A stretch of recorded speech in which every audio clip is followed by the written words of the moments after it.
ঢাকা বিশ্ববিদ্যালয় কেন্দ্রীয় ছাত্র সংসদ ডাকসু ও হল সংসদ নির্বাচনের মনোনয়নপত্র সংগ্রহ চলছে, পাশাপাশি মনোনয়নপত্র জমা দেওয়া হচ্ছে।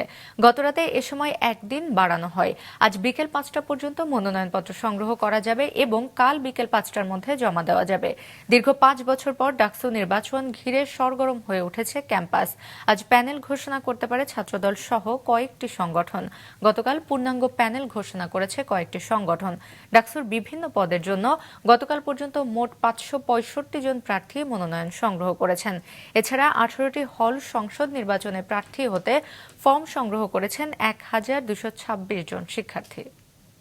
সকল ছাত্রছাত্রী যারা আগ্রহী তারা যাতে এর ভিতরে সংযুক্ত হয়, সেজন্য কমিশন আমরা জরুরি মিটিং করে সিদ্ধান্ত নিয়েছি আমাদের মূল তফসিলের কোনো ডেটে ব্যত্যয় না ঘটিয়ে আমরা আমাদের জমা এবং বিতরণ একটা দিন বাড়াইলে আমাদের মেজর কোনো ব্যত্যয় হয় না। যেহেতু আমরা আগেও ডিক্লেয়ার দিয়ে রাখছি, আমরা চাই না কোনো কারণে আমাদের ডাকসু যে বর্তমান যে পরিবেশ, চমৎকার একটা পরিবেশ, এটা যাতে কোনো বিঘ্নিত না হয়। লেভেল প্লেইং ফিল্ড এখনো সেই বিষয় মেজর কোনো আপনারা কোনো কিছু দেখেন নাই, এখনো সবকিছু ঠিক আছে।